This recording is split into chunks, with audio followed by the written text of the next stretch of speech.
it's my privilege to welcome Dr. Lauren Pacek, who will be our guest for today's seminar. Dr. Pacek is an assistant professor in the Division of General Internal Medicine at the Rutgers Robert Wood Johnson Medical School and a core member of the Rutgers Institute for Nicotine and Tobacco Studies that seems to just be growing and growing with just really stellar and productive tobacco control researchers. Dr. Pacek's career is distinguished by her focus on what I would consider the intersection of substance abuse, predominantly smoking, mental health, and public health policy. She earned her PhD from the Johns Hopkins Bloomberg School of Public Health and then completed really two prestigious postdoctoral fellowships one at Johns Hopkins and one at Duke University. Right before joining Rutgers, Dr. Pacek served as an epidemiologist within the FDA's Center for Tobacco Products, where she contributed to the science and mission of the Division of Population Health Science within the Office of Science there.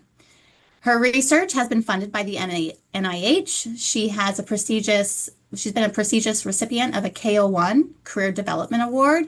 And at the same time, she had a R21 during the latter years of her K, which really just shows this immense productivity and scholarly impact. And this work has largely focused on what she's joining us today to talk about, which is mobile health interventions for smokers living with HIV. She has over 100 peer-reviewed publications, which is just tremendous and quite productive over the years.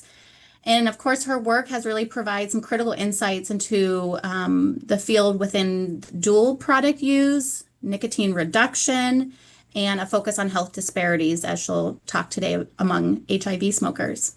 So please join me in welcoming Dr. Lauren Pacek. And Lauren, I was going to say the stage, but really the screen is yours. Thank you. Thank you so much for that introduction, Dana. And thank you all for having me. I'm really excited to be able to talk with you. I did a test run sharing my screen right before this, but let's see what happens when I go to actually share it. Okay. Great. You're seeing Looks the awesome. correct. Yep, looks lovely. Excellent. Okay. All right. Before we start, I just want to acknowledge my funding. I'm currently funded on Chris Del Nevo's U01 for providing rapid surveillance of the tobacco product marketplace. And then most of the work that I'm going to present today is from that R21 that Dana referenced from NCI, where I was MPI with Roger Villardaga. And I have no conflicts of interest to declare. So just to give you a little bit of a roadmap of where we're going today, we're going to talk first about the epi of smoking among people with HIV. We'll talk a little bit about mobile health interventions for smoking cessation, some work that I've done tailoring mobile health interventions for this population, and then a pilot study using a tailored intervention.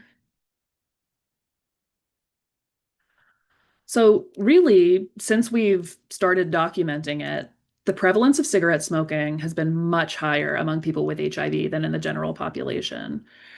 And depending on which data source you look at, we're talking like 3 to 4 times more prevalent.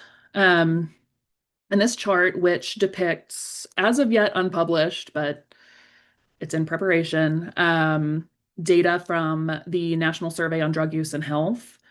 You can see that, well, this is for prevalence of past 30 days cigarette smoking. So people with HIV are depicted in red, people without HIV are depicted in blue. And the prevalence of smoking has declined significantly in both groups over time, which is great. But if you look at really any of the time points, but particularly 2021 to 2023, there's a significant disparity in the prevalence of smoking that persists between people with and without HIV, with the prevalence of smoking being about 33% among people with HIV and about 13% among those without. So this elevated prevalence of smoking among people with HIV is problematic for all of the reasons that you would expect. But also, there are some disease-specific factors that need to be considered.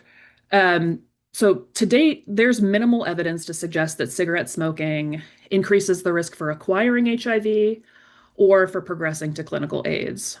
But there is some evidence that people with HIV who smoke exhibit poorer adherence to antiretroviral therapy and may have poorer HIV treatment outcomes, including virologic rebound and immunologic failure.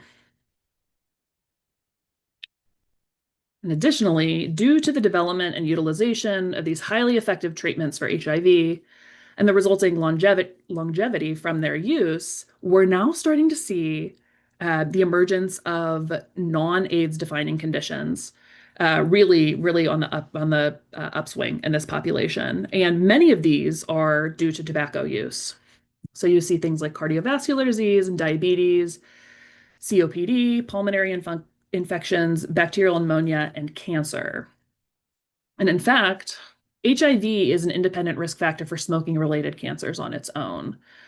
And data from the North American AIDS Cohort Collaboration on Research and Design, or NA-ACCORD study, it's estimated that among people in the United States with HIV, if we could eliminate smoking, we could prevent about 1/5 of all incident cancer diagnoses, which includes half of smoking-related cancer diagnoses, and up to 94% of lung cancer diagnoses. Smoking among people with HIV is also now a greater cause of mortality than HIV itself, where people with HIV who smoke are losing more life years to smoking than to the virus. Additionally, people who with HIV who smoke and who are on antiretroviral therapy, they're substantially more likely to die from lung cancer than from AIDS-related causes. So I think it's important to acknowledge that even with this really elevated prevalence of cigarette smoking in this population, many to most people with HIV report being interested in quitting. They do, however, face significant barriers to cessation. There's a lot of things like substance use and mental health comorbidities that are working against them. This population experiences a variety of stressors, HIV-related stigma, and as I mentioned before, this population may have reduced adherence to antiretroviral therapy. We also see this with smoking cessation medications. There's also some evidence for like a real fatalism about having HIV. Some patients report, like I have HIV, this is what's going to kill me. So why focus on quitting smoking? And in addition, there are also some HIV healthcare provider related barriers that this population comes up against, including, and if there are any MDs in the room, like this is not going to be a surprise, but just the really competing demands on a clinician's time. Healthcare appointments are so short, there's so much to address. Additionally, HIV healthcare providers report a lack of confidence, knowledge, and training in facilitating smoking cessation among their patients. And on top of all of this, there is some research to suggest that people with HIV who smoke are less interested in conventional cessation modalities like nicotine replacement therapy or varenicline, and that they have poorer cessation outcomes than the general population whenever they do use these conventional cessation modalities. So just to underscore this, here we're using the same data set as several slides back. This is a National Survey on Drug Use and Health, but we're depicting smoking quit ratios over time. So that's the proportion of former smokers among ever smokers. And similarly to the first slide, but the inverse, you can see that quit ratios are increasing among both people with and without HIV. But that disparity still persists. People with HIV have lower quit ratios than do those without. And so this lack of interest in conventional cessation modalities and reduced effectiveness of these interventions suggest the need for innovative, engaging, and tailored interventions for this population. So Mobile health interventions or mHealth interventions, which range from basic cell phone based, like text message delivered interventions to digital therapeutics, have promise for smoking cessation in this population. They really kind of have a lot going for them relative to traditional face to face interventions. They are less costly, definitely have the potential to reach a greater number of patients. They can be really advantageous from a healthcare provider's point of view. Mentioned that HIV healthcare providers tend to report limited confidence in their ability to impact smoking behavior among their patients. These mHealth interventions can be a really low burden, sort of self-guided intervention and can be a really attractive alternative. We also have, it's a growing body of research indicating that cell phone based, text message based, and smartphone delivered smoking cessation interventions are feasible and acceptable among people with HIV. Also important to consider the utility of tailoring a mobile health intervention or intervention in general to the target population. So we conducted a user-centered design study to adapt and tailor an existing evidence-based mobile health intervention. It's called Learn to Quit, and it was originally developed for smokers with serious mental illness and developed by my colleague, Dr. Roger Villardaga.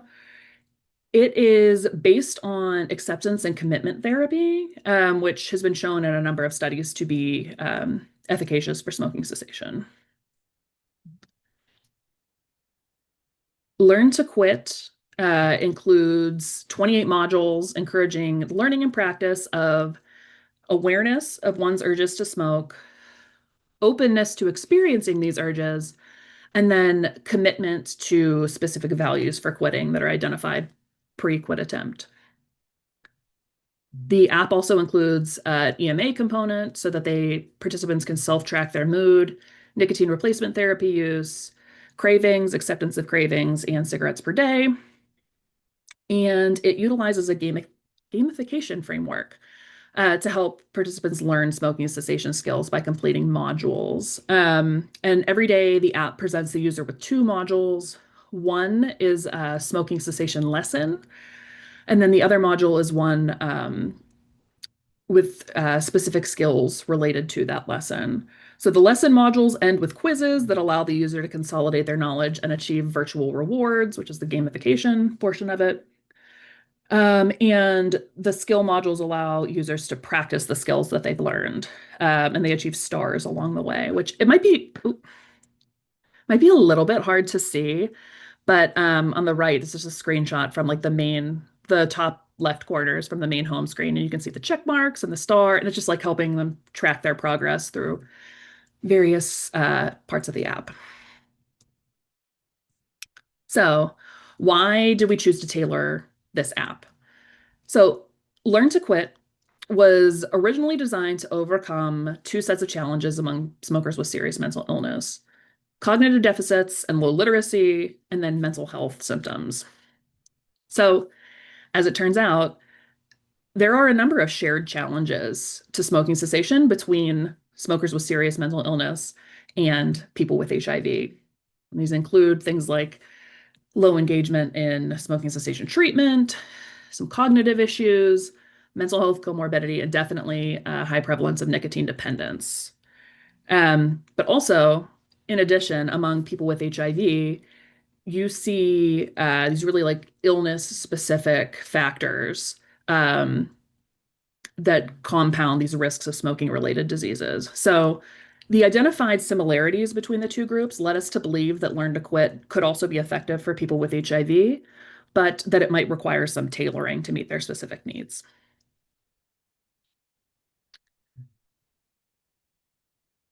So these data are, so there are two studies I'm going to tell you about. One builds on the other. The first is this user-centered design study where Roger and I, in 2020, at Duke University School of Medicine, conducted the study. Some of it was in person, some of it was via Zoom. I will tell you more about that in a second. So, this user-centered design study, which are phases 1 through 3. I'm going to tell you about those in a second. This paper is in preparation. We're hoping to get it in soon for a special issue in translational behavioral medicine. First, I will talk about phase 1, where we describe the community engagement phase and talk about how we develop the initial prototype of our tailored app. So, consistent with methods used in prior adaptation studies, we conducted what is called a community consultation studio, conducted in collaboration with Duke's CTSI. Basically, we convened a panel of people with HIV and people who are involved in some form of HIV-related healthcare and/or smoking cessation treatment. So our panel consisted of 2 people with HIV and 4 healthcare providers. One was a PA, we had a smoking cessation specialist, and then 2 HIV healthcare providers. And during this panel, we discussed the feasibility and the relevance of adapting the existing Learn to Quit app for the unique needs of people living with HIV. And panel members were able to review the original app's content and design, and they provided feedback on the existing app, and then also things like cessation barriers, the potential utility of mobile health interventions in general. And then they helped us to prioritize the aspects of the app that we wanted to tailor. And all of this informed the design development process, including design ideation and, like as I said, what our priorities for adaptation. Panel members emphasized that the tailored intervention should address the health consequences of smoking among people with HIV, including specific focus on the interactive effects of smoking and HIV-related morbidity and mortality.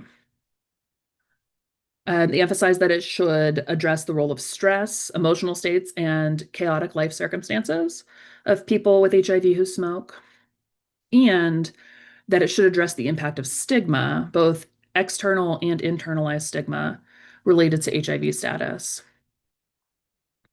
Panelists also prioritized features that supported behavioral tracking and personal feedback, including a lot of interest in graphical summary screens to help them monitor their smoking behavior over time. So they really wanted to see summary graphs and charts for like their cigarettes per day or their craving over time, and also wanted automated reminders and notifications to help reinforce their cessation goals.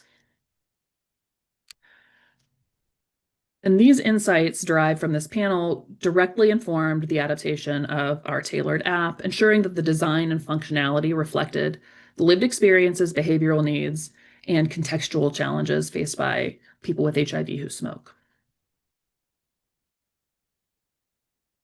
So in phase 2, we'll be conducting usability testing, where we take the initial prototype that's developed after the community engagement portion of the study, and this helped us create the design specs document for the tailored app. So, as I said, we created this prototype of this tailored app, which the original is Learn to Quit, or LTQ. We ended up calling ours LTQH, or Learn to Quit HIV, which is maybe not like the most creative name, but so we created this prototype and we conducted usability testing sessions with adult HIV positive smokers. It involved a single session where participants received a brief hands-on demonstration of the prototype app. And the prototype was created using PowerPoint and simulated using 2 approaches. But both formats provided interactive wireframes that mimicked the core app functionalities. Excuse me.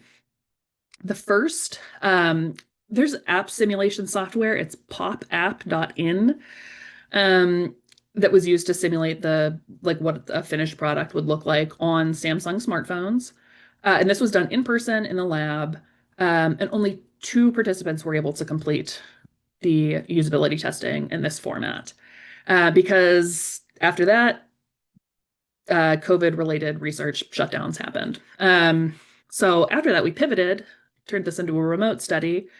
So the remaining 5 participants completed usability testing. We did remote PowerPoint presentations, and they were shared via Zoom. But once participants got, a little tutorial on kind of how the app works and what to do with it, they were asked to complete a series of 13 structured tasks to evaluate the usability and user experience of the app. And this included things like the onboarding process, engaging with selected learning and skills modules, evaluating the check-in process, and then getting their reactions to our newly developed wireframe prototypes, predominantly the HIV-related content. And for these sessions, we used a think aloud protocol, which encouraged participants to verbalize their thoughts while completing these tasks. We also asked participants to complete the system usability scale. It's a widely used and validated 10-item questionnaire. It assesses perceived usability of digital systems, and each item is rated on a 5-point Likert scale from 1, meaning strongly disagree, to 5, strongly agree. Total scores get converted to a 0 to 100 range to improve interpretability, and higher scores indicate greater usability. The generally accepted cutoff is 68.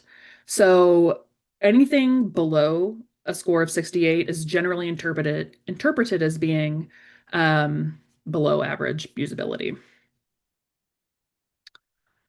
In addition to these measures, we also audio recorded interviews with the participants to elicit in-depth feedback, and sessions overall were audio and video recorded. But to supplement the recordings, we also had study staff who were observing the sessions, and they documented anything during the sessions that they found noteworthy. So we had 7 participants complete the usability testing sessions, average age of 35 years, a little bit less half than female, and everyone was Black or African American. The system usability scale score was on average 85, which anything above the 68 cutoff is good. And then we wanted to evaluate participants' emotional responses, cognitive responses, and then get some design feedback from them. And so these are sort of summaries either of things participants told us in interviews or just based on observations of their anything that they verbalized during the sessions. So regarding how they felt about the prototype, participants overwhelmingly found the use of the prototype to be enjoyable. They referenced the humor and visual appeal, but also mentioned that this visual appeal and humor was balanced with more serious content, which helped to sustain their interest. Again, the aesthetic features were highlighted as contributing to attention and comprehension. They really liked the characters and avatars and thought that they were helpful for conveying health messages. Something we were really happy about is that most participants found the content to be relatable, and they were able to connect it to their personal experiences and broader life contexts. As to whether they understood the prototype, participants emphasized that the prototype played a role in promoting self-reflection and that the modules encouraged perspective taking and insight. They perceived the prototype as being progressive and incremental, and that the level-based structure to it fostered a sense of achievement. And some participants expressed surprise at the health benefits and the cost savings of quitting that were relayed by the prototype. All participants reported that the app was simple to use, it was intuitive. However, some had concerns around language about mortality and mental health symptoms, and they found them to be distressing. So now that we've conducted this usability testing, we were able to put together a design specifications document for our software vendor. And the document aims to synthesize insights from phases 1 and 2 and help to define the scope of work for the software development vendor. And so our software development vendor was Crosscom Inc. in Durham, North Carolina. And Chad Otis of Chad Otis Illustration and Design Inc. was our illustrator.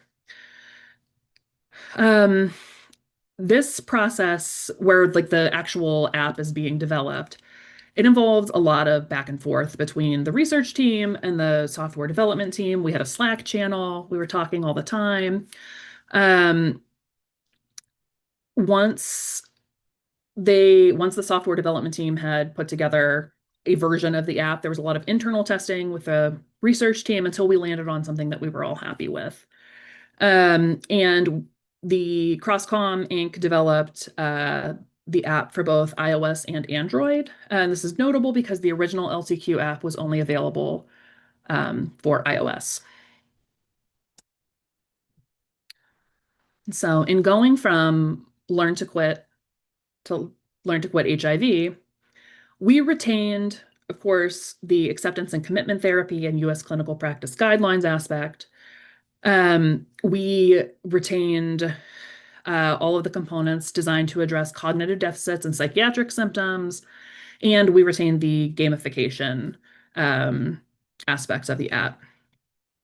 But in terms of modifications, we modified 6 of the 14 core modules to include HIV-related content. We added the weekly and monthly summary screens that participants in the community consultation studio requested, added a new library of 509 notifications, and as I mentioned, we adapted it for Android devices as well.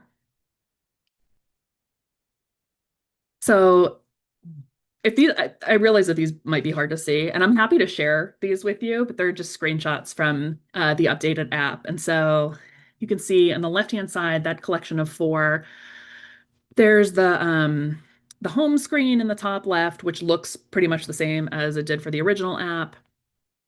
But as you start looking around, so in the next one to the right, you're more than words. And there's, you're more than being a waiter, you're more than being a smoker.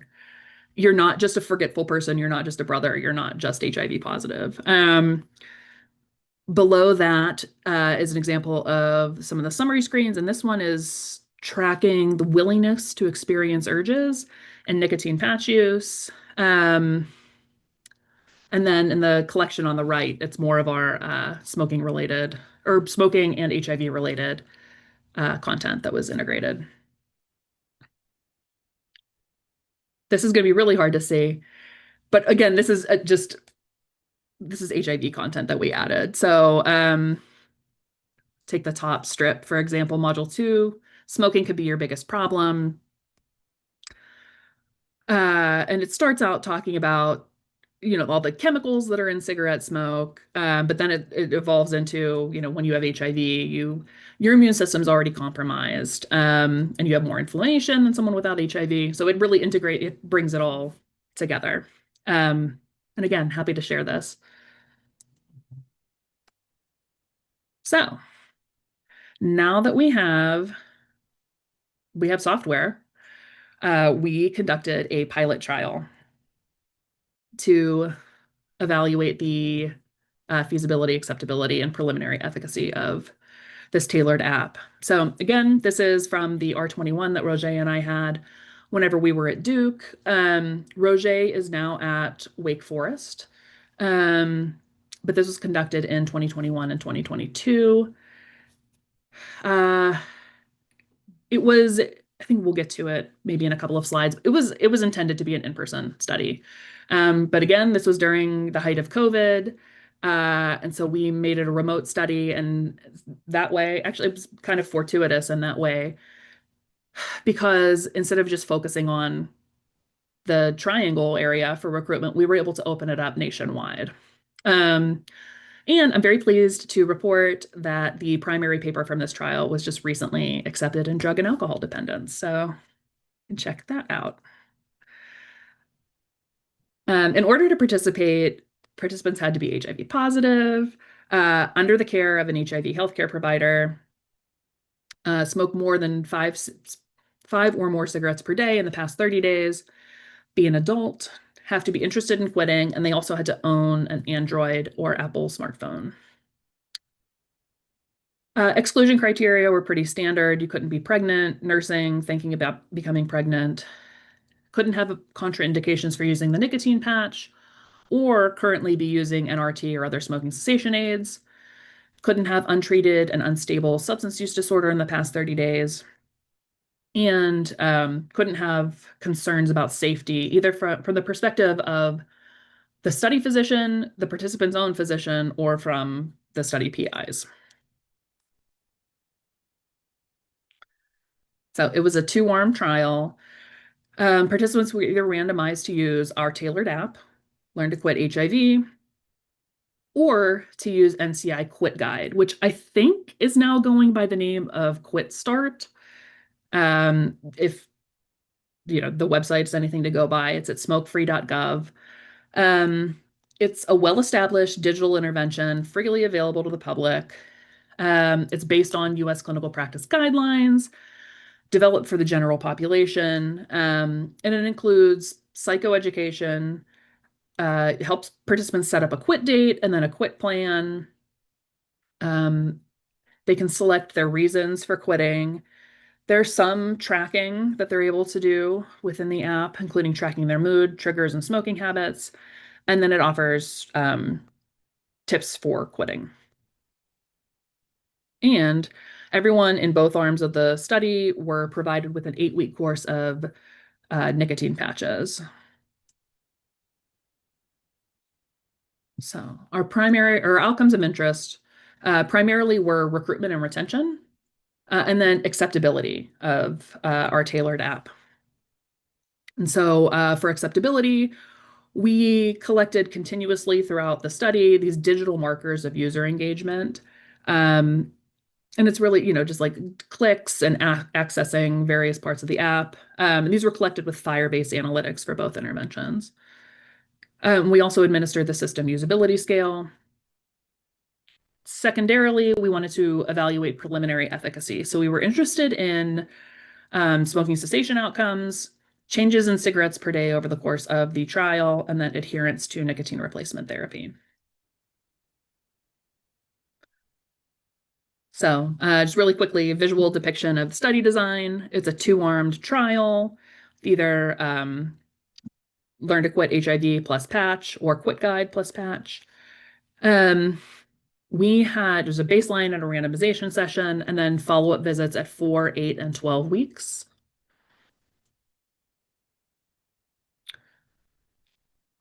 So primary outcomes, recruitment and retention.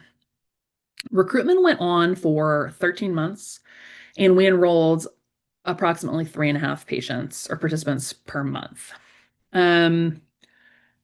Recruitment sources, we ran Facebook campaigns, we combed through Duke's EHR, got referrals from the Duke Center for Smoking Cessation, the Duke ID Clinic, and then whenever we realized that we should probably open it up nationwide, we started reaching out to other infectious diseases clinics.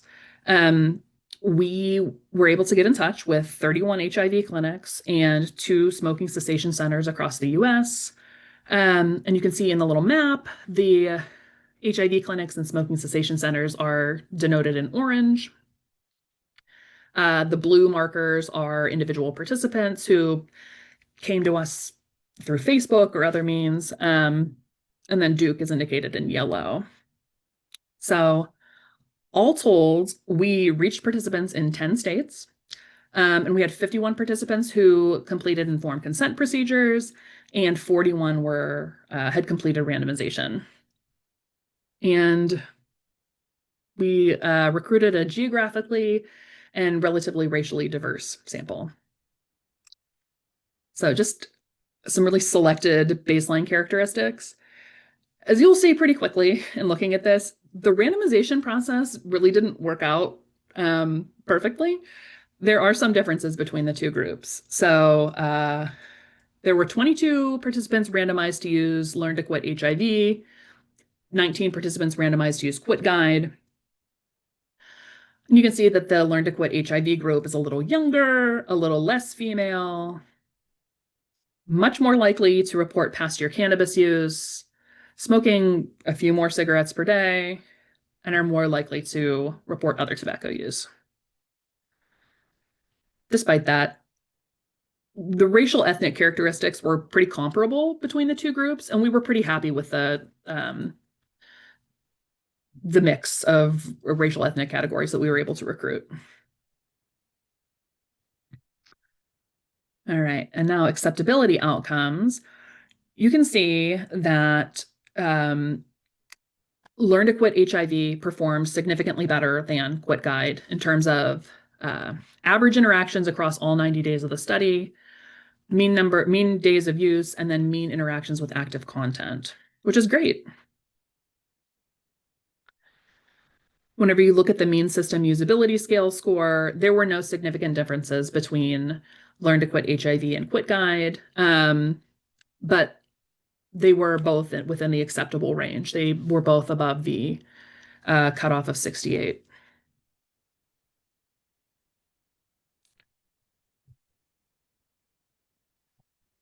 And now we come to the secondary cessation-related outcomes. So cessation was biochemically verified. We used Covita's IcoQuit Smokerlizer CO monitors, and participants who at the week 12 follow-up visit self-reported being abstinent, they were mailed the CO monitors and then took a reading once they received them, which we will get to that limitation shortly. I'll give you the TLDR version of this. There were no differences between groups on the cessation-related outcomes.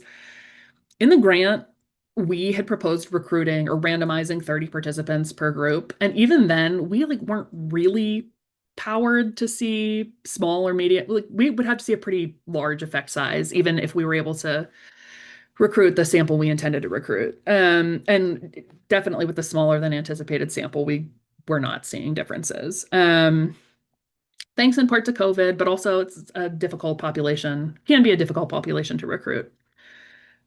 And I know in this table I report, mean findings and proportions, but I want to direct your attention down to the sort of the middle, the 7-day biochemically verified point prevalence abstinence estimates at week 12. And we looked at it both, taking an intention to treat approach and then also looking just among completers. We also ran adjusted models. And if you ignore for a moment the comically large confidence intervals, the odds ratios are at least in the direction that we were hoping for. So it's something.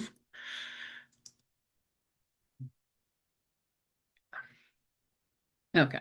So, of course, we need to talk about limitations. There are at least a couple of limitations surrounding the way that we decided to biochemically verify abstinence in this study.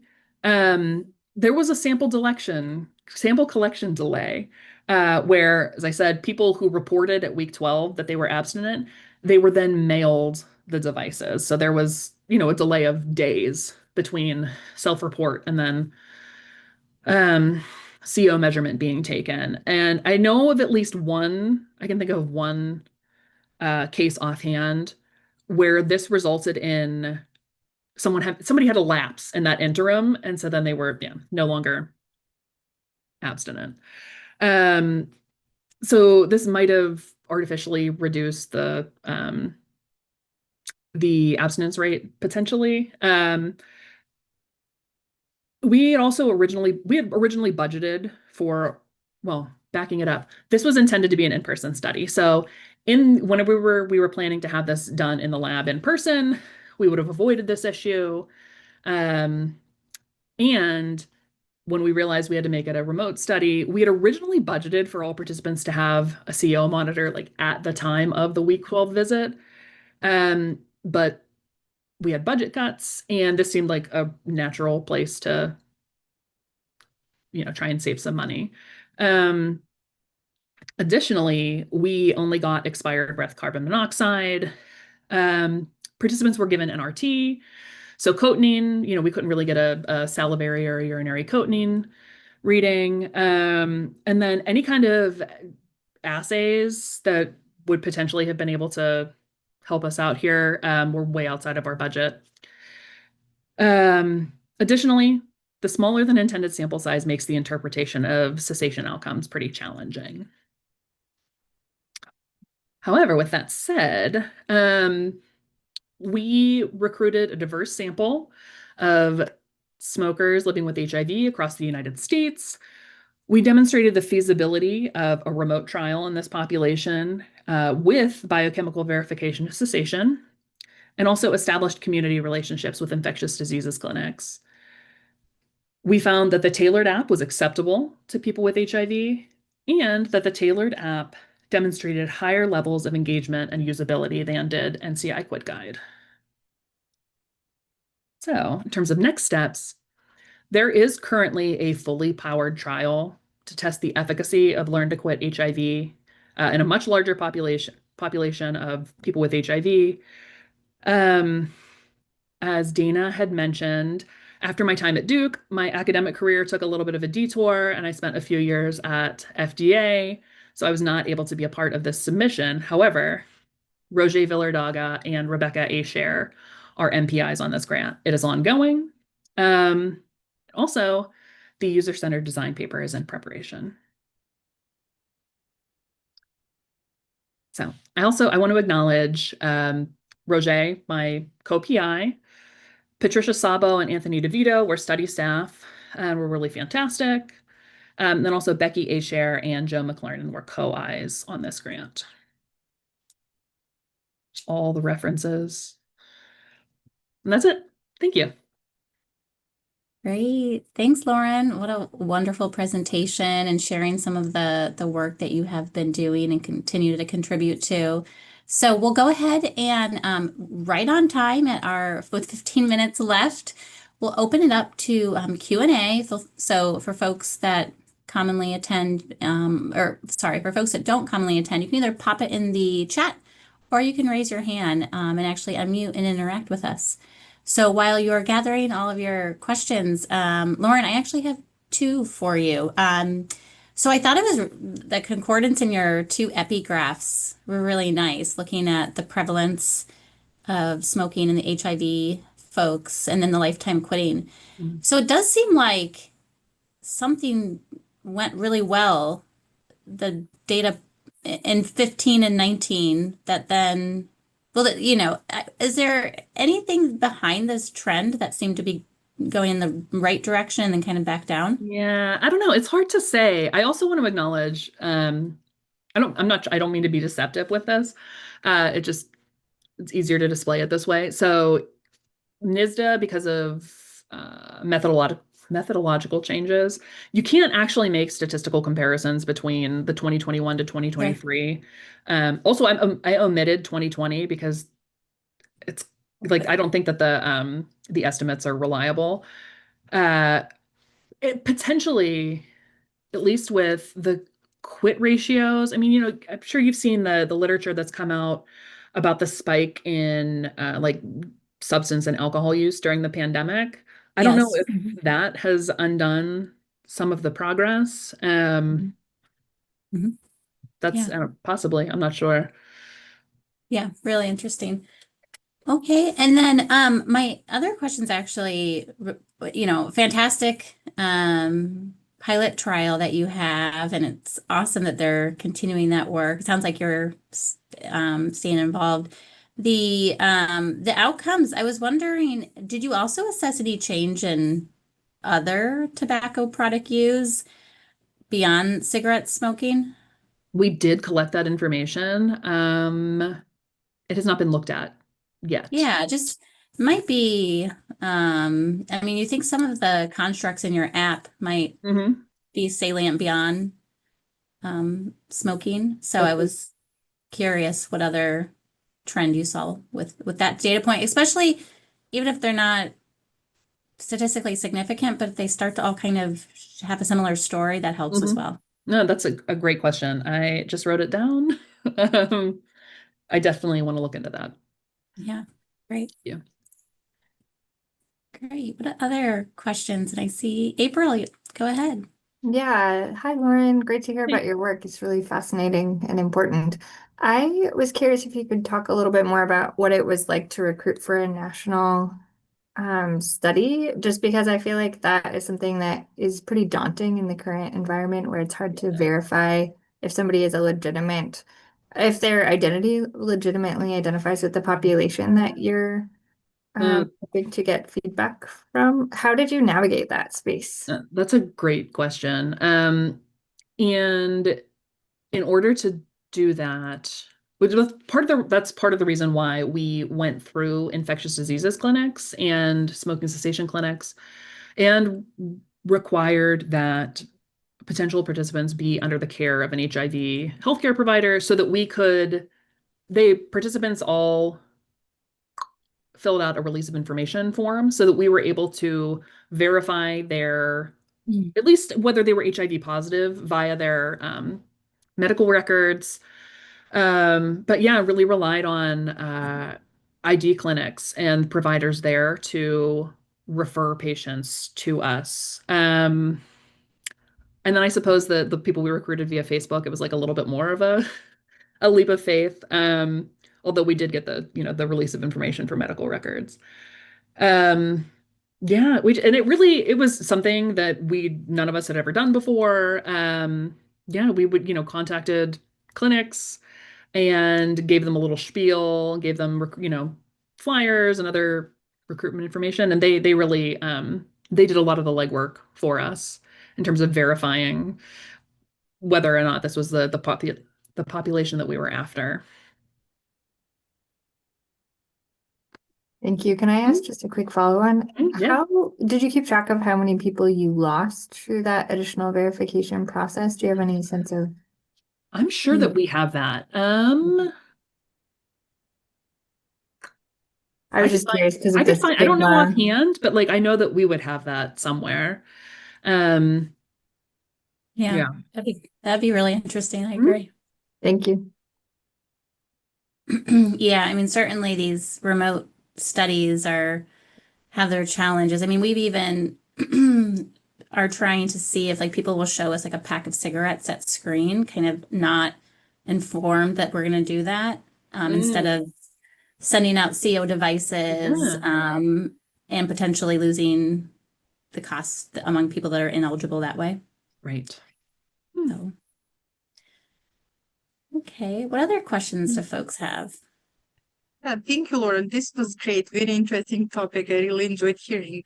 I have one question, or I would like to hear your thoughts on about what you've learned from this study in terms of cessation as integration in treatment for these people, how hard that can be. You've mentioned that they're already at higher risk and cessation is in general very challenging. So how these can support those efforts? Any thoughts?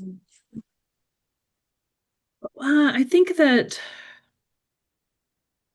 I don't know. I think that the like really low barrier to entry and like self-guided, it's just the nature of like using an app itself. It's Mhm. really, there's you could do it from your couch, Yeah. which I think really is helpful versus like, having to like make a doctor's appointment and go into, and then you of course run into all the provider related sort of barriers. I really I wish that I had an answer. That's like Mhm. like the $1 million question with this population. It remains elusive. Um, Mhm. I wish I had a better answer. Yeah, more questions, more research to be done. Yes. Yeah. Thank you. Great. Other questions from folks? Lauren, do you think there's potential for harm reduction approaches in this population? Yes, I'm so glad you asked that. Yeah, absolutely. I think that there's definitely room for it. And there's been some work on e-cigarette use. I think they've mostly been framed as like a switching studies rather than for cessation. There's work. So Patricia Seo, who was at Brown and now is, I think, just went to University of Rhode Island. She's done some work, and then there's been some work out of Australia showing that people with HIV find e-cigarettes to be acceptable, and that they seem like a better alternative to like the nicotine patch. So I think in that way, there's room for harm reduction, but also something that I didn't consider until recently, thinking about like promoting lung cancer screening and like management of like cardiovascular conditions as harm reduction in this population. People with HIV get lung cancer, lung cancer and HIV and smoking are all kind of tied up together, but there's research showing that this population isn't utilizing this, preventative lung cancer screening. So I think that there's room there to try and facilitate that as a means of harm reduction. So yes, absolutely. Big harm reduction fan. Yeah, that's really interesting. I mean, certainly it's always like how far do you spread the content of your app? Mm-hmm. And it seems like if the app's not already doing it, thinking about informing people about their potential eligibility for lung cancer screening and connecting them to resources. So that would be interesting too. Absolutely. Great. Dorothy, I see your hand. Oh no, did we? Oh, Did we lose her? Yeah, now can you hear me? There she is. Hi. Uh-huh. Yeah, sorry. Hi, Lauren. Hi. I was wondering if is there any literature on the effects of electronic cigarettes or nicotine patches on a HIV population? There's some, and I should know this. I looked at the e-cigarette literature not that long ago. I think it's really like, I'm talking like 4 studies, and they're all like really small sample sizes. But there's some findings that are suggestive of, reductions in cigarettes per day and reductions in dependence. Mhm. To my knowledge, I mean, it might be ongoing, but to my knowledge, there's nothing on nicotine pouches, although I would be very interested in that. So Are there any looking at, for example, respiratory effects or, I want to, I don't think so, not for e-cigarettes. Yeah. Although you think that there would be, but I would think. there Okay. has not been. It seems like additional More work to be directions done. back to what Alexandra had said. So, Mhm. yeah. Well, great. So it sounds like you're continuing to work with this population and think of some next steps. Yes. Yeah. Thank you all. Yeah, great. So thanks everyone for joining. It's a nice highlight of the week for me. And Lauren, thank you for sharing your studies and work with us. And we'll see you all in February. So hang in there. Thank you for having me.